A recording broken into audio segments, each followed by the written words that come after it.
He was fine in some scenes, but like whenever he had to hit that big dramatic moment and stuff, he failed. He hit a banana peel, yeah.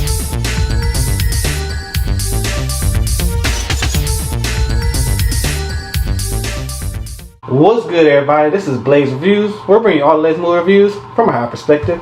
I'm Kay. And I'm Rick.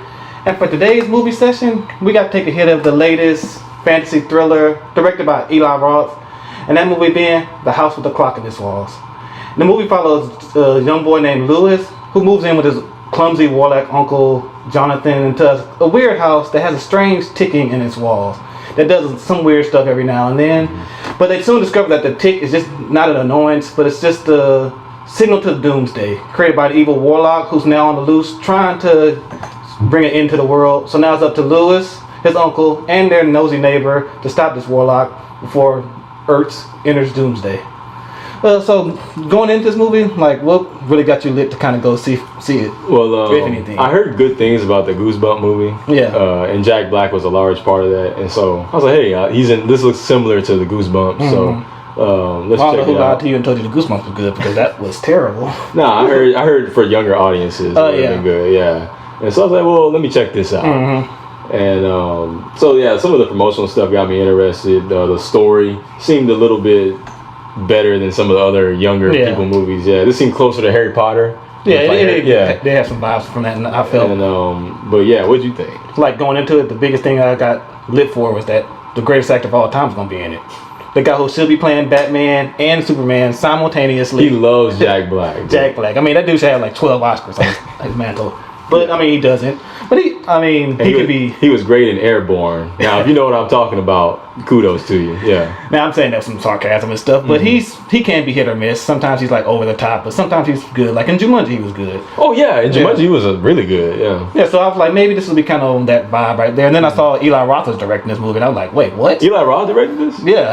Oh. I same thing I thought. I didn't know that. So I was like, okay, this is gonna be a good R-rated movie. I was like, oh wait, it's PG. Wait, what? Wow, that's crazy. So if you know Eli Roth, you know one thing he loves is that's gore. Right. Man. What, the Hostel movies? He's part of the Splat Pack. The Splat Pack. Yeah, like that's a real thing. Torture porn films. Yeah. He's pretty much the innovator of that kind of stuff. One of them. Yeah, one of the prime innovators. Hostel.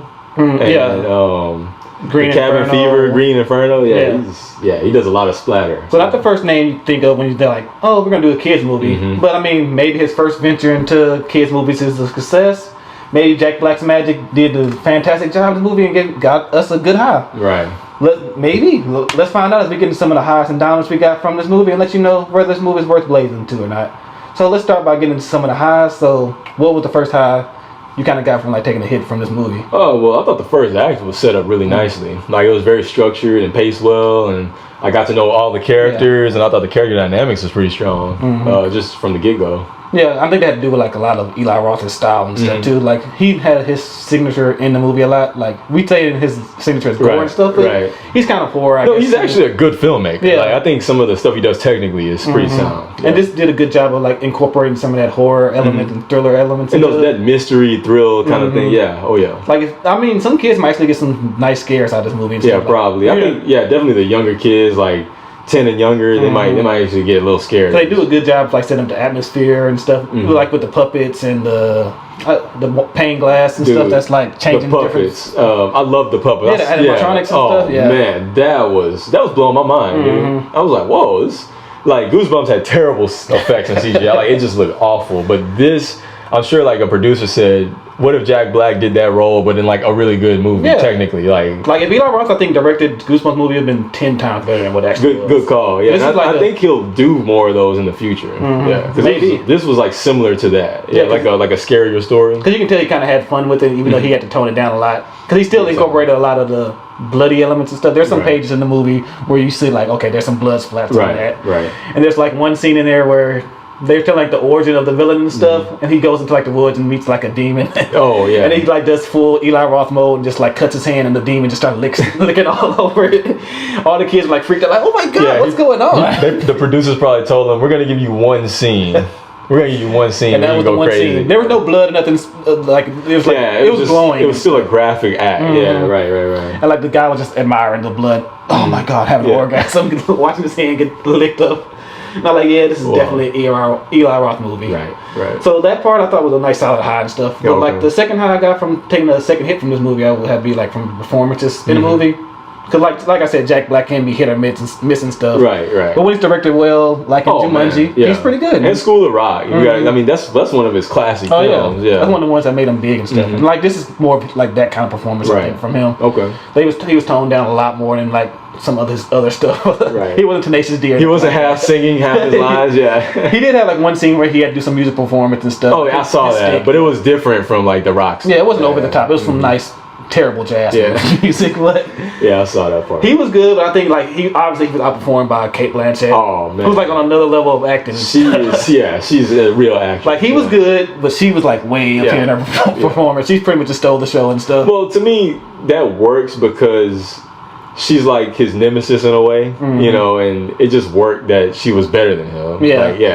I like some of the banter and stuff like that got a little old between them because it was just like them roasting each other a lot. Right, but big time. Yeah, their performances together, I think as a whole, was really good. Their dramatic performances. Right. Yeah, that goes back to the character dynamics I was talking about. Like their banter from the beginning, the way they introduce them, you get a real good sense of what their relationship is. Yeah. I mean, like, I guess that's a good thing for like Eli Roth and stuff. Like he did a good job of directing them and stuff. And like you said in the first act, it was solid. Yeah, it was really solid. And stuff was good. Like you thought you were like they just cut straight to the main character of Lewis. Jonathan. No, I'm sorry. Oh, the boy or the boy, Lewis. Yeah. They cut straight to it with Lewis and just showed the intro like in the first like minute. You know what I mean? Yeah, it was pretty quick.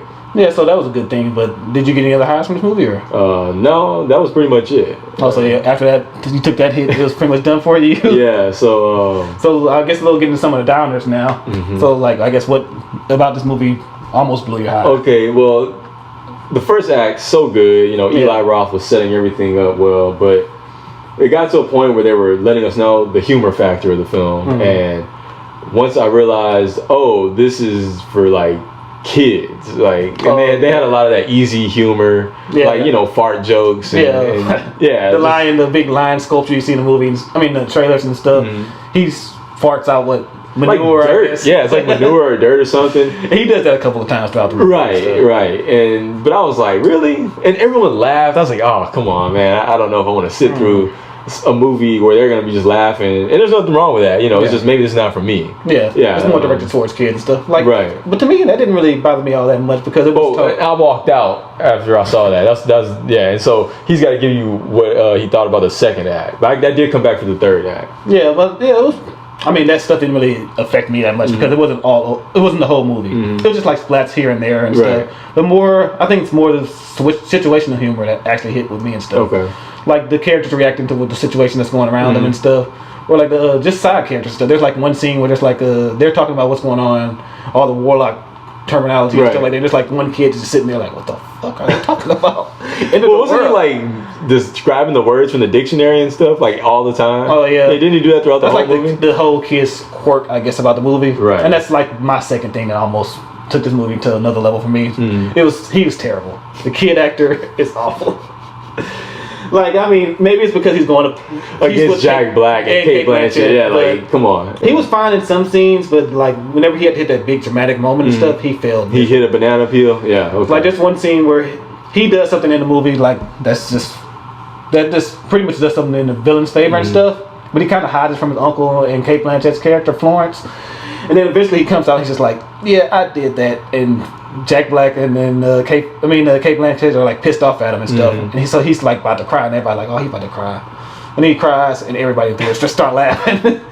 Like you can tell it wasn't supposed to be a comedic moment and stuff. And he blew it. Yeah. He just started crying, and everybody started crying, laughing. Wow. He did it again later on in the movie, and it had the same effect. He cried, and everybody else started laughing. Oh wow! So he was like the weak link in the acting. Oh yeah, for sure. Because Cate Blanchett had a scene right after that where she had to do a real emotional moment. It was hard. It was impactful. Yeah. Oh wow. So everything with him, I thought. Well, everything like dramatic. So you're saying some Star Wars Episode 1 vibes. Yeah. This kid, where everyone's acting out their ass off against the kid. Yeah. Hey, maybe in the future he'll have some success, but I don't think this was the right role for him and stuff. And then like another downer, I'll have to say, probably with the visuals and stuff. Like we said, the animatronics was good, but like the CGI was awful. Okay, yeah. Like whenever you go into like the pumpkins you see in the trailer, look awful. Whenever they're combating them and stuff, and The house at times, some of the stuff around the house looks terrible. Well, I thought the chair was weird. They literally made a cartoon out of that chair because it like slid in the frame in that one shot, and I was like, they thought they had to like add that this animal character. Like literally, like this looks like the Looney Tunes right now. Yeah. Like some movies got that weird dog that always does some stupid shit over and over again. They're like, this is a magic movie, so let's have furniture. Let's like act like a dog the entire time. A recliner. Yeah, and his tongue is like hanging out the whole time. Yeah. That got a little cheesy, but that's some of the stuff for the kids. I feel too. I guess with the story aspects of it, I thought the kid part, like his character as a character was stupid. Right. Everything happened because he just made some stupid decision to impress his best friend. Well, what was supposed to be his best friend. Yeah. And it didn't really make sense. It was a MacGuffin just to move the plot along. That's what it sounds like. How it ended was a huge MacGuffin and stuff. He threw something that was just so random and stuff. But I did like the build up when he was showing his magic using that item, and I was like, oh, that's actually pretty cool. To me, that showed a little bit of an arc. Yeah. That I'm sure I missed in Act 2. But it tied back in and stuff. I just thought it wasn't necessary. It was a little cheesy, but it's an Eli Roth movie, so like, they couldn't go. They could probably as crazy as he wanted to. I'm pretty sure he was like, all right, instead of that, let's have a skull with blood spreading everywhere. He wanted to go trauma style with it and just like have blood and guts going everywhere. So they were just like, bro, this is a PG movie. We can't do it. Yeah, we can't. So blood and gore and no PG? Blood. Yeah, no blood. I guess I can still direct this movie. But hey, I thought he did a fine job with it. Right. But overall, I mean, you saw what you saw. What did you rate it? Honestly, I give this rating. I have to pass that shit. A high pass that shit. It almost gets you high, but I got past that shit. For me, I just feel like this movie wasn't for me.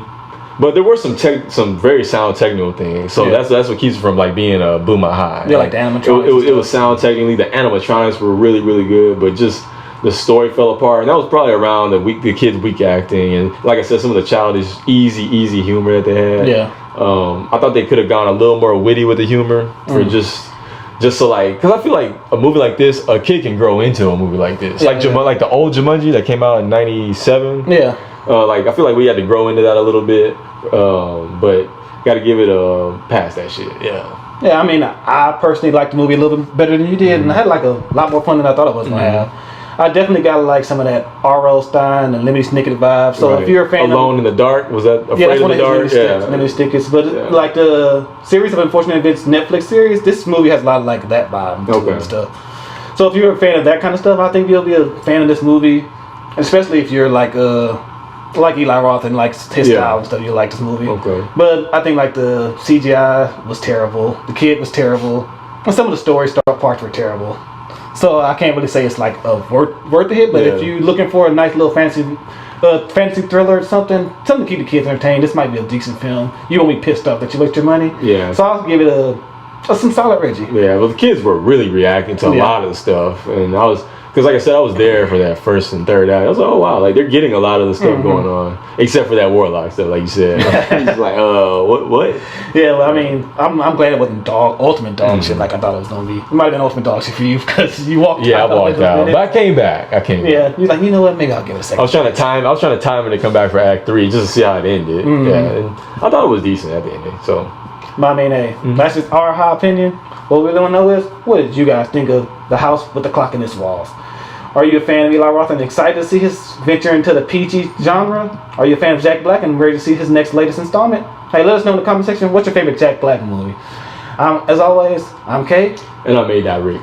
And hey, if you like what we're doing here and enjoy getting high off movies, make sure you hit that subscribe button, leave a comment in the comment section, and always remember, blaze it.